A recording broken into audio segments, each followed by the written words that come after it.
하나님의 오늘 우리에게 주신 말씀은 에스겔서 14장 12절에서 23절까지의 말씀입니다. 에스겔서 14장 12절에서 23절까지의 말씀을 제가 봉독해 올릴 때 함께 봉독해 주시면 감사하겠습니다. 여호와의 말씀이 또 내게 임하여 이르시되, 인자야, 가령 어떤 나라가 불법을 행하여 내게 범죄함으로 내가 손을 그 위에 펴서 그 의지하는 양식을 끊어 기근을 내려 사람과 짐승을 그 나라에서 끊는다 하자. 비록 노아, 다니엘, 욥 이 세 사람이 거기에 있을지라도 그들은 자기의 공의로 자기의 생명만 건지리라. 나 주 여호와의 말이니라. 가령 내가 사나운 짐승을 그 땅에 다니게 하여 그 땅을 황폐하게 하여 사람의 그 짐승 때문에 능히 다지지 못하게 한다 하자. 비록 이 세 사람이 거기에 있을지라도 나의 삶을 두고 맹세하노니 그들도 자녀는 건지지 못하고 자기만 건지겠고 그 땅은 황폐하리라. 주 여호와의 말씀이니라. 가령 내가 칼이 그 땅에 임하게 하고 명령하기를 가라 그 땅에 돌아다니라 하고 내가 사람과 짐승을 거기에서 끊는다 하자. 비록 이 세 사람이 거기에 있을지라도 나의 삶을 두고 맹세하노니 그들도 자녀는 건지지 못하고 자기만 건지리라. 나 주 여호와의 말이니라. 가령 내가 그 땅에 전염병을 내려 죽임으로 내 분노를 그 위에 쏟아 사람과 짐승을 거기에서 끊는다 하자. 비록 노아, 다니엘, 욥이 거기에 있을지라도 나의 삶을 두고 맹세하노니 그들도 자녀는 건지지 못하고 자기의 공의로 자기의 생명만 건지리라. 주 여호와의 말씀이니라. 주 여호와께서 이같이 이르시되, 내가 나의 네 가지 중한 벌 곧 칼과 기근과 사나운 짐승과 전염병을 예루살렘에 함께 내려 사람과 짐승을 그 중에서 끊으리니 그 해가 더욱 심하지 아니하겠느냐.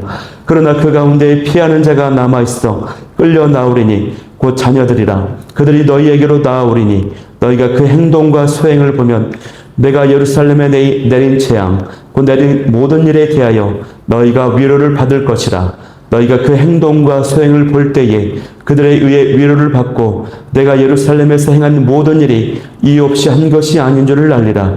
주 여호와의 말씀이니라. 아멘. 할렐루야. 새벽 예배에 오신 여러분을 환영하고 축복합니다. 네, 저는 오늘 이 시간에 불법한 날에 임하는 필연적 심판, 불법한 날에 임하는 필연적 심판이라는 제목으로 말씀을 나누도록 하겠습니다. 네, 우상에게서 떠나지 않고 계속적으로 제 가운데 머물러 있는 이 민족과 도시는 하나님의 심판을 반드시 필연적으로 받게 돼 있습니다. 그것은 그 심판이 임할 때에 한 나라와 도시뿐만 아니라 개인에게도 똑같이 적용되는 불변의 원칙입니다. 다른 사람이 아무리 의롭다 할지라도 내가 속한 공동체에 그 다른 사람의 누군가가 아무리 거룩하고 의롭다 할지라도 나의 구원과 나의 신앙을 그 사람이 보장해 주지는 못합니다. 그래서 우리의 신앙과 구원은 지극히 개인적인 각자의 것입니다. 또한 현재적인 일입니다. 우리가 이 에스겔 말씀에서 계속해서 반복적으로 유다 백성들의 마음속에 깊이 뿌리박힌 우상 숭배의 제약이 얼마나 심각한 건지 그 제약상에 대해서 계속해서 말씀해 주셨는데요. 이제는 오늘 말씀에서는 그 심판이 이제 진행이 될 것인데 얼마나 엄중하게 진행이 될 것인지에 대한 말씀을 지금 하고 있습니다. 오늘 하나님께서 말씀해 보면은 가령 뭐뭐한다 하자 이런 식으로 말씀을 하시면서 네 가지 비유적인 사항을 제시해 주십니다. 네 가지 예증을 제시해 주시는데요. 첫 번째는 기근으로 멸망당할 때, 두 번째는 사나운 짐승, 맹수에게 멸망당할 때, 세 번째는 칼로, 쉽게 말하면 전쟁으로 멸망당할 때, 마지막은 전염병으로 멸망당할 때의 각각의 사항에 대해서 네 가지 예증을 들어 설명하고 계십니다. 이 네 가지 비유를 들어 설명하시는 핵심은 뭐냐면 이 심판이 엄중하게 진행이 된다라고 하는 것입니다. 먼저 이 첫 번째 예정은 13절부터 14절까지의 내용인데요. 만약에 기근으로 이 멸망을 당하게 될 때입니다. 그때 의인이 있을지라도 그 이 의인이 이 공동체를 구원할 수 없다라고 하는 것을 이야기해 주고 있어요. 가령 이제 두 가지 가정적인 사항을 얘기하고 있는데요.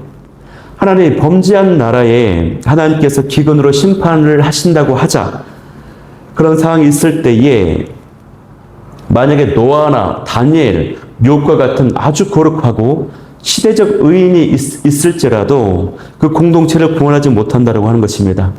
기근이라고 하는 심판이 임할 때에 그런 노아나 다니엘, 욥조차도 자기 자신만 그 의로움 때문에 자기 자신만 구원을 받을 수 있지 그로 인한 공동체, 이 예루살렘의 심판을 돌이킬 수 없다. 하나님의 계획을 바꿀 수 없다라고 하는 것입니다. 그만큼 이 유다의 제약상이 심각하다라고 하는 것을 나타내주고 있는 말씀이에요. 우리가 성경을 보면은 그 옛날 소돔과 고모라 성은 의인 10명만 있었어도 그 심판을 피할 수가 있었거든요. 그런데 그 의인 10명보다도 비교할 수 없는 이 노아, 다니엘, 욥은 그야말로 아주 시대적인 의인이거든요. 그런 의인이 있을지라도 그 심판을 변경시킬 수 없다라고 하는 것입니다. 그만큼 이 유다, 예루살렘의 죄악이 심각하다라고 하는 것을 말씀해 주고 있는 것이에요. 우리가 의인들 때문에 내가 구원받을 수 있다. 다른 사람의 어떤 거룩함 때문에 내가 그 은혜를 덧입을 수 있다. 그렇지 않습니다. 그 헛된 소망이라고 하는 것입니다. 계속해서 두 번째 예정에 대해서 가르쳐주고 있는데요. 15절에서 16절 말씀에 보면은 이번에는 사나운 짐승으로 멸망을 당할 때를 또 가정해서 하나님이 말씀하십니다. 이때도 마찬가지로 첫 번째 사안과 똑같습니다. 이때도 의인만, 의로운 사람만, 그 개인만 구원받을 수 있다라고 하는 것입니다. 아까 첫 번째하고 두 번째가 다른 점이 있다라면 어떤 이야기를 했냐면 자녀들조차도 구원할 수 없다라고 하는 내용을 추가시켜 놨어요.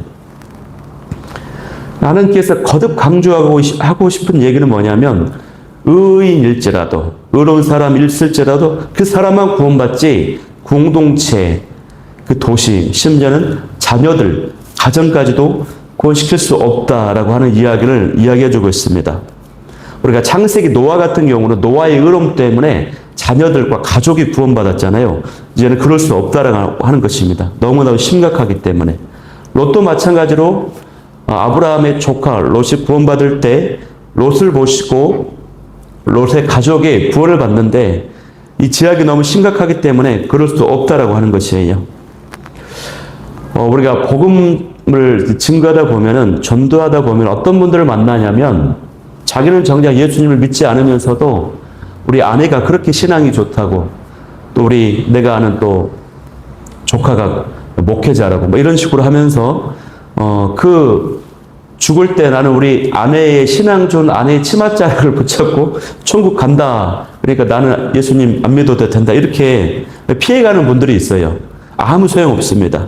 신앙은 하나님과 1대1의 관계입니다. 자기 문제입니다. 대신할 수 없습니다. 제 문제, 이 죄값은요, 다른 사람이 대신 치를 수가 없어요. 이 제 문제는 자신이 예수님 믿고 해결돼야 된다고 하는 것입니다. 세 번째 예증도 마찬가지입니다. 17절에서 18절 내용도 가령 칼로 멸망을 당할 때 전쟁입니다. 전쟁으로 멸망을 당할 때도 자신만 구원받을 수 있다. 계속해서 하나님은 거듭 강조하고 계세요. 메시지의 초점은 이 땅에 의로운 사람이 있을지라도 너를 향한 심판은 피할 수 없다라고 하는 것입니다. 마지막 네 번째도 마찬가지. 전염병으로 멸망을 당한다 하자. 19절에서 20절 전염병으로 죽임 당할 때도 마찬가지. 똑같습니다. 그런데 하나님께서 오늘 본문에 보면은 이것이 얼마나 엄중한 것이고 하나님 학고부동하게 계획을 하셨냐라고 하는 강조점이 있는데 그건 뭐냐면 하나님께서 나의 삶을 두고 맹세하노니라고 하는 이 말씀을 세 번이나 연거푸하셔요. 16절에도 18절에도 20절에도 내가 이렇게 계획하고 이 심판을 엄중하게 행하겠다라고 하는 것을 나의 삶을 두고 맹세하노니라고 말씀하세요. 하나님은 인생이 아니신데도 우리 인간들이 이해할 수 있도록 삶을 맹세하면서 하나님께서 스스로 맹세하신다고 하는 것입니다. 우리가 십계명에 보면은 맹세를 하지 말라 이런 내용이 있잖아요. 근데 하나님께서 이렇게 그런 금기를 깨뜨리면서 맹세하면서 확고부동하다 말씀하고 있다라고 하는 것입니다. 여러분, 우리가 지금까지 말씀을 보면은 하나님의 말씀하신 구약 성경의 구원가는요, 공동체적이었어요. 개인적이지 않았거든요. 일반적으로 이스라엘 백성들 전체, 예루살렘, 이스라엘 족속아 이런 식으로 말하면서 이 백성 전체를 상대하는 공동체적인 구원이었습니다. 그러나 오늘 본문에서는 이 구원이라고 하는 것이, 또 우리 신앙이라고 하는 것이, 우리 믿음이라고 하는 것이, 우리 의로움이라고 하는 것이 철저히 개인적이다라고 하는 것을 강조하고 있어요. 하나님께서는 이스라엘 백성들의 개인적인 거, 각자의 의로움과 불의함을 다루겠다라고 말씀하고 있다라고 하는 것이에요. 우리가 지도자들의 제약들, 거짓 선지자들의 제약들, 종교 지도자들의, 제사장들의, 장로들의 우상 숭배와 폐역함을 언급했지만, 그럼에도 불구하고 지도자들이 악하고 거짓 선지자들의 영향력이 있는다 할지라도 각자 개인의 책임이 있다라고 하는 것이에요. 그 이야기를 지금 하고 있어요. 구원은 개인의 문제입니다. 신앙도 개인의 문제입니다. 우리 부모님이 신앙이 좋다고, 우리 아내가 신앙이 좋다고 안주하시면 안 돼요. 또 자기가 다니는 어떤 공동체, 신앙 공동체, 교회 공동체의 신앙이 좋다라고, 자기 자신도 신앙이 좋다라고 착각하면 안 됩니다. 많은 분들이 큰 교회, 수준 있는 교회에 있다고 해서 또 우리 목사님의 신앙이 그렇게 열정적이고 헌신적이고 많은 주변에 같이 신앙생활하는 분들이 굉장히 신앙이 좋다고 해서 자기도 신앙이 좋다라고 착각하는 경우가 굉장히 많습니다. 그렇지 않습니다. 신앙은 각자입니다. 구원도 각자입니다. 예전에 우리가 최춘선 할아버지라고 그 지하철에 30년 동안 맨발로 이제 복음 증거하시는 분이 있었죠. 그분이 이렇게 막 외치지 않습니까? 사명은 각자요. 충성은 열매 가운데 하나요. 이렇게 외쳤는데 이 말씀을 묵상하면서 생각이 나더라고요. 이 구원과 신앙은 각자입니다. 주님께서 나에게 찾아오셔서 내가 내 방에 혼자 있을 때, 골방에 있을 때 예수님의 그 방문을 여시고 나에게 찾아오신다면 예수님이 과연 나의 신앙을 보시고 어떻게 평가하시고 무엇이라고 말씀하시겠습니까? 여러분, 그런 것들을 한번 깊이 점검하면서 오늘 이 엄중한 심판의 선언 앞에 우리의 모습, 나는 거룩한지 의로운지를 좀 점검하는 시간이 이 새벽 예배 기도하는 시간이 되었으면 좋겠습니다. 이제 21절 말씀에서 보면요, 하나님은 마침내 앞서 4가지로 강조된 이 예정의 실체를 밝혀주십니다. 이제는 이제 이렇게 하나님께서 예정을 하신 이유가 있었는데 그건 뭐냐면, 이제 이 기근과 짐승 또 칼이나 전염병으로 이 재앙을 내릴 대상의 예루살렘이라고 하는 것을 이제 가르쳐 줍니다. 근데 이 예루살렘에 사는 이 백성들은 하나님의 심판으로 철저히 심판을 받게 되는데, 하나님께서 이 4가지 재앙을 한꺼번에 내리신다라고 말씀하세요. 아까는 이제 예정을 각각 이런 재앙이 임하면 어떻게 되겠냐라고 각각 했지만 이번에는 한 번의 심판을 내리신다라고 하십니다. 더욱이 지금 이 예루살렘에는요, 아까 언급했던 이 노아나 또 욥이나 이런 다니엘과 같은 의로운 시대적인 인물들이 없어요. 그러니까 이 4가지 심판이 한꺼번에 임하고 이 공동체에 그런 의로운 자들이 없는데, 그러면 얼마나 처절한, 얼마나 비극적인 심판, 징계를 당하겠습니까? 사람들은 예루살렘이 성전이 있기 때문에, 그렇게 화려하고 웅장하고 거룩한 성전이 있기 때문에 자신들은 멸망당하지 않을 것이라고 생각을 했습니다. 그런데 하나님께서는 오히려 그 성전이 우상 숭배의 온상이다 이겁니다. 오히려 그 성전 때문에 심판을 받아야 된다. 그리고 성전 자체가 우상이다. 사람들 마음속에 하나님을 의지하지 않고 우상 숭배의 온상일 뿐만 아니라 하나님 성전 건물 자체를 이것이 있으니까 우리는 멸망당하지 않는다 의지했다라고 하는 것이, 이 성전 자체가 우상이다라고 하는 것입니다. 그래서 하나님께서는 심판을 하시는데 뭐라고 말씀하시냐면, 그 심판이 임할 때에 살아남은 자들이 있다라는 것입니다. 살아남은 자들이 있다. 왜냐? 그들이 의로워서 살아남는 것이 아니라 목적이 있었어요. 하나님께서 이런 심판과 징계가 의롭다, 옳았다라고 증언할 사람들이 있어야 되기 때문에 그 증언을 위해서 하나님께서 그 심판 가운데서도 극히 일부를 살아남게 하신다라고 하는 것입니다. 그 살아남게 하는 자들이 누굽니까? 3차 바벨론 제국이 침공할 때에 세 번째로 포로가 되어서 바벨론으로 끌려가는 사람들, 이 사람들을 지칭하는 것이에요. 그 사람들이 의로워서 살아남는 것이 아니라 증언자가 되기 위해서, 지금 에스겔은 이 바벨론 포로 지역에서 지금 이 말씀을 선포하고 있거든요. 그러면 처절한 심판이 예루살렘 본토에서 이루어집니다. 거기에서 겨우겨우 살아남아서 포로가 된 사람들이 바벨론 땅으로 오는 것이죠. 그러면은 지금 이 에스겔의 말씀을 듣는 이 포로들한테 가는 거예요. 그래서 이 포로들이 그들에게 하나님의 심판이 의로웠다라고 이야기한다라고 하는 것입니다. 무슨 얘기냐면, 지금 이 에스겔 말씀을 듣는 이 2차 포로가 되어서 이미 포로 생활을 하고 있는 고주민들 마음속에는 어떤 게 있냐면, 그럼에도 불구하고 그렇게 은혜롭고 사랑이 많으신 자비로우신 하나님께서 어떻게 예루살렘이 그렇게 처절하게 심판할 수 있어? 너무 잔인하고 무자비하다라고 하는 생각들을 이 고주민들이 가질 수가 있어요.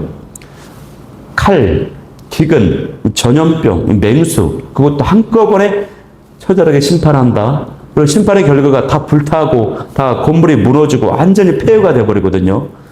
그럼 우리가 딱 상식적으로 생각할 때 하나님은 사랑이 많으신데, 자비가 많으신데 너무 그 심판이 가혹하다, 너무 지나쳤다라고 생각을 할 수 있는데, 하나님께서 3차 바벨론 그들이 이제 포로로 끌려와서 그들의 모습을 통해서 하나님의 심판이 의로웠다라고 보게 하신다라고 하는 겁니다. 증언하게 하신다라고 하는 겁니다. 그런데 여기서 중요한 건 뭐냐면, 이 3차 바벨론 포로의 이 사람들이 말로서 증언해서 하나님은 의롭다라고 증언하는 게 아니라, 이 사람들조차도 포로 지역 가서도 이 사람들은 우상 숭배를 하고 아직도 회개하지 못하고 패역한 삶을 사는 거예요. 그 모습 보고, 정말 이스라엘 백성들은 정말 구제불능이구나, 돌이킬 수 없구나, 그 고난과 심판을 당하고서도 회개하지 못하고 죄악을 해결하지 못하고 여전히 우상 숭배하는 저들의 정말로 악한 모습을 보면서 2차 포로들, 이 에스겔 말씀을 듣고 있는 고주민들이, 저렇기 때문에 하나님께서 심판하지 않을 수 없었구나, 하나님의 징계는 옳았다, 하나님은 정의로우셨다라고 깨닫게 한다라는 것입니다. 그렇게 증언한다라고 하는 것입니다.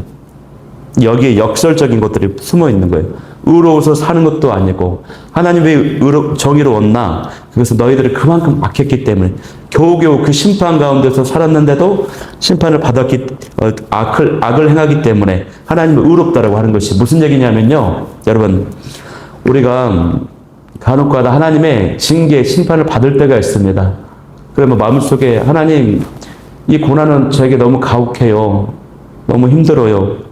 하나님, 나에게 이런 징계, 이런 심판, 어려움을 주신 게 맞습니까? 하나님은 사랑과 은혜의 하나님이시잖아요. 할 수 있다라고 하는 거예요. 그러나 그것이 옳다라고 하는 것이에요. 하나님의 심판, 하나님의 징계, 하나님의 나에게 이 어려운 일, 사건, 문제를 일으키신 것이 옳다라고 하는 거예요. 그래서 우리가 어떤 상황 가운데서도 하나님 그 공의로우신 주권적인 하나님, 그 하나님의 행하심에 대해서 하나님 옳습니다. 주님은 언제나 옳습니다. 내가 이런 심판과 어려움과 고난을 당하고 있지만 주님 맞습니다. 내가 그것을 인정하게 하여 주옵소서. 이런 마음가짐으로 받아들일 수 있어야 된다고 하는 것입니다. 오늘 말씀을 통해서 제가 기도 제목 3가지를 나누기를 원하는데요. 첫 번째는 우리의 신앙은 각자, 우리의 구원도 각자입니다. 그렇기 때문에 나의 신앙과 구원을 다른 사람이나 다른 공동체, 내가 속한 공동체에 의존하지 않게 하여 주옵소서. 두 번째는 하나님의 심판과 징계는 항상 옳습니다. 나에게 일어난 어떤 고난과 심판의 사건에서도 그것을 인정하고 하나님의 옳으심과 의로우심을 인정하며 나아가는 저와 여러분이 되길 소망하고, 세 번째는 하나님, 오직 내가 살 길은 회개하고 거룩함을 회복하는 것임을 믿습니다. 주님, 회개를 통해 나의 의로움이 회복되게 도와주옵소서. 이 기도 제목 가지고 오늘 이 시간 말씀 붙잡고 기도하는 이 시간 되길 소망합니다. 우리 오직 주님만 찬양하며 나아가도록 하겠습니다.